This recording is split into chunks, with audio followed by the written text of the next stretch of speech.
Hello everyone. तो topic number second हमारा है मेंडालियन प्रिंसिपल ऑफ इनहेरिटेंस। तो हम वीडियो को बिना देरी के हम स्टार्ट करेंगे। ओके, तो ये हमारा है। अब देखेंगे स्टेप बाय स्टेप। तो मेंडल ने मटर पर किए गए अपने अध्ययनों के आधार पर निम्नलिखित दो सार्वजनिक सार्वजनिक नियमों का प्रतिपादित किया है। पहला हमारा जो नियम है लॉ ऑफ सेग्रीगेशन, इसको बोलते हैं पृथक्करण का नियम। अगला हमारा है इंडिपेंडेंट असॉर्टमेंट लॉ। ओके, तो मेनली जो हमारे मेंडल के जो नियम है वो मेनली दो नियम है, law of segregation and independent assortment. तो सबसे पहले हम स्टार्ट करेंगे, देखेंगे कि लॉ ऑफ सेग्रीगेशन क्या होता है।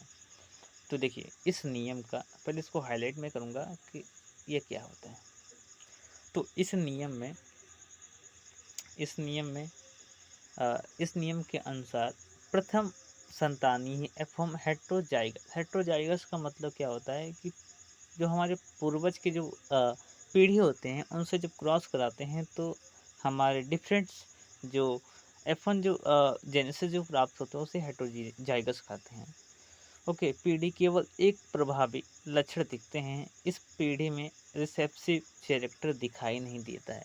मैंने आपको पहले लेक्चर में बताया था कि रिसेप्सिव कैरेक्टर क्या होते हैं या फिर डोमिनेंट क्या होते हैं। तो आप लोग नहीं देखा है तो आप लोग जाकर देख सकते हैं। फिलहाल आपको बता दूं रिसेप्सिव कैरेक्टर क्या होते हैं, जो छुप जाते हैं या फिर जो बौने वाले होते हैं। मान लीजिए हमारा कैपिटल आ रहा है और स्मॉल आ रहा है, तो ये हमारा जो होता है, ये जो लक्षण होता है ये हमारा छुप जाता है। इसी को हम रिसेप्सिव कैरेक्टर बोलते हैं। ओके, आगे देखेंगे। परंतु द्वितीय संतानी पीढ़ी में यह पुनः व्यक्त होता है। ओके, यानी कि पहले पीढ़ी में क्या होगा कि नहीं दिखाई देगा और दूसरी पीढ़ी में दिखाई देगा। यही हमारा लॉ ऑफ सेग्रीगेशन का कहते हैं, यह कॉन्सेप्ट हमारा होता है। इससे सिद्ध होता है कि प्रत्येक युग्म विकल्पी, ओके, युग्म विकल्पी का मतलब हेट्रोजाइगस के विपरीत लक्षण युग्मकों के बनते समय एक दूसरे से पृथक होकर अलग अलग युग्मकों में चले जाती हैं, अतः दोनों एक साथ एक युग्मक में कभी नहीं जाते हैं तथा जायगोट में ये कैरेक्टर पुनः साथ आ जाते हैं। अप्रभावी अप्रभावी लक्षण नष्ट नहीं होता है। यह प्रभावी लक्षण की उपस्थिति में ओके व्यक्त नहीं होता है। इस नियम को पृथक्करण का नियम या युग्मकों की शुद्धता का नियम भी कहते हैं। ओके, तो अगला देखते हैं। तो इसमें कुछ एग्जांपल्स आपको बताया गया है कि कैसे होता है कैसे नहीं होता लॉ ऑफ सेग्रीगेशन में। तो देखते हैं आप। तो सबसे पहले हमारा क्या था, एक मिनट जस्ट वेट। ओके, तो सबसे पहले देखिए हमारा लंबा पौधा था। ओके, इसको कैपिटल टी और कैपिटल टी से डिनोट किया गया है। ओके, और एक हमारा बौना पौधा था जिसको हमने स्मॉल टी से डिनोट किए हैं। अब इनके बीच में क्या हुआ, इनके बीच में क्रॉस किया गया तो हमारा कैपिटल टी और स्मॉल टी प्राप्त हुआ। ओके, इसी का जब हम फिर से क्रॉस कराएं, बैक क्रॉस कराएं, तो कैसे प्राप्त होता है। देखिए कैपिटल टी स्मॉल टी था और हमने एक तरफ कैपिटल टी स्मॉल टी, दूसरे तरफ कैपिटल टी स्मॉल टी रखा। अब इनके बीच में हम क्रॉस कराएंगे, capital T small T. Okay, तो इधर कैपिटल टी स्मॉल टी आ गया। फिर स्मॉल टी था तो कैपिटल टी हमारा रिसेसिव कैरेक्टर होता है तो सामने दिख जाएगा और स्मॉल टी हमारा डोमिनेंट हो जाएगा। ओके, इसके बाद हमारा स्मॉल टी। तो कहने का मतलब क्या है, 1:2:1 का अनुपात में हमारा लॉ ऑफ सेग्रीगेशन का नियम में आ जाता है। ओके, चलिए नेक्स्ट कॉन्सेप्ट हम देखेंगे।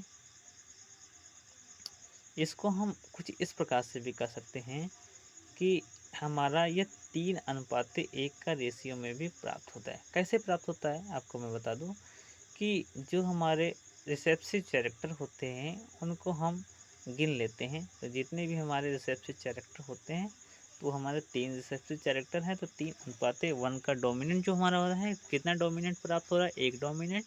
तो 3:1 का रेशियो हो जाता है। ओके, आगे हम बढ़ेंगे। अगला आता है लॉ ऑफ इंडिपेंडेंट असॉर्टमेंट। बहुत ही इंपॉर्टेंट हमारा है क्योंकि एग्जाम में हमारे अधिकतर यही आता है, लॉ ऑफ इंडिपेंडेंट असॉर्टमेंट के बारे में। तो सबसे पहले हाईलाइट करेंगे, स्टेप बाय स्टेप आगे बढ़ेंगे। ओके, तो इस नियम के अनुसार जब दो लक्षणों का क्रॉस कराया जाता है, यानी कि हाइब्रिड जब कराया जाता है, तब एक लक्षण दूसरे लक्षण पर प्रभावित नहीं होते हैं, बल्कि प्रत्येक लक्षण स्वतंत्र रूप से अपयूहन करता है। अपयूहन का मतलब क्या? प्रदर्शित करता है, अपने आप को बताता है कि भाई मैं छोटा हूँ, बौना हूँ, झुर्रीदार हूँ, सब कुछ हूँ। इनमें दो जोड़ी गुणों का संकरण एक साथ दिखते हैं। मेंडल ने गोल तथा पीले व हरे तथा झुर्रीदार वाले मटर के पौधे का क्रॉस कराया था। ये देखिए, आप लोग ध्यान दीजिएगा कि जो हमारे मेंडल साहब थे, उन्होंने गोल पीले बीज, इसके बाद हरे तथा झुर्रीदार वाले मटर के पौधे का चुना था।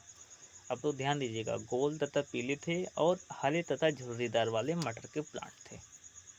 ओके, अगला देखेंगे तो अगला हमारा है इनमें गोल तथा पीले बीज प्रभावी होते हैं। ओके, दोनों पौधों को हम क्रमशः कैपिटल वाई से, और जो हमारे स्मॉल आर और स्मॉल वाई से जो प्रदर्शित किया है, उन्होंने हमारे जो छोटे वाले थे, झुर्रीदार वाले थे, उनको हमने डिनोट किया था। ओके, स्पष्ट है कि पहले पौधे गैमेट्स में आर वाई तथा दूसरे पौधे के गैमेट्स में स्मॉल वाई जीन होंगे। ओके, जो हमारा सबसे पहला जो गैमेट्स हमारा रहेगा, यानी क्रॉस कराएंगे, तो कैपिटल आर और कैपिटल वाई हमारा प्राप्त होगा, और दूसरे गैमेट्स में हमारा स्मॉल और स्मॉल आई हमारा प्राप्त होगा। इन पौधों में कृत्रिम जब हम पुनः परागण करेंगे और उत्पन्न बीज से जो पौधे प्राप्त करेंगे, वो सब गोल तथा सब झुर्रीदार होंगे। अभी आपको और समझ आएगा जब मैं एग्जाम्पल्स आपको बताऊंगा, क्योंकि ऐसे भाई आपको थ्योरी तो समझ आने वाला नहीं है। यहाँ झुर्रीदार तथा हरे रंग अप्रभावी गुण थे, इसलिए गोल तथा पीला बीज प्रकट हुआ तथा झुर्रीदार तथा हरे रंग छुपा रहा। प्रथम पीढ़ी के पौधों में स्वयं परागण होने दिया, जिससे F2 पीढ़ी में निम्न 4 प्रकार के बीज बनते हैं। 4 प्रकार के बीज कौन कौन से बीज बनते हैं, ये देखते हैं। पहला बीज गोल तथा पीले वाले, जिसमें हमारा 9 हमारे प्लांट प्राप्त होते हैं। दूसरा हमारा जो था गोल तथा हरे, जिसमें आपके 3 प्लांट प्राप्त हुए। तीसरा हमारा जो था झुर्रीदार तथा पीले, जिसमें आपके 3 प्लांट प्राप्त हुए। और चौथा हमारा जो था सबसे ज़्यादा डोमिनेंट हमारा झुर्रीदार तथा हरे प्लांट प्राप्त हुए। तो सबसे कम जो 1 प्लांट प्राप्त हुआ, यानी कि 9:3:1 का रेशियो में हमारा प्राप्त हुआ। अभी और आगे देखेंगे कैसे प्राप्त हुआ। अब देखिए, हमने क्रॉस कराया राउंड यानी गोल पीले से, गोल पीले और झुर्रीदार हरे पौधे से क्रॉस कराया। तो हमने राउंड येलो को कैपिटल आर और कैपिटल वाई से डिनोट किया, और झुर्रीदार हरे को स्मॉल आर स्मॉल वाई से प्राप्त किया। अब इनमें क्रॉस जब कराया तो आर और स्मॉल आर प्राप्त हुआ, कैपिटल आर और स्मॉल आर, और कैपिटल वाई और स्मॉल वाई प्राप्त हुआ। अब इनमें सेल्फ पोलिनेशन करा देंगे, इसका हम जीनोटाइप फिनोटाइप निकाल देंगे। जब हम निकालेंगे तो कैसे होगा, अब देखिए, capital R small R, capital Y small Y. अब इनमें देखेंगे हमारा इससे क्रॉस कराएंगे, कैसे, कैपिटल आर कैपिटल वाई, एक प्राप्त हुआ। इसके बाद इससे प्राप्त करेंगे तो कैपिटल आर स्मॉल वाई, फिर उसके बाद ये वाला हमारा इधर जाएगा, स्मॉल आर कैपिटल वाई और स्मॉल आई स्मॉल वाई।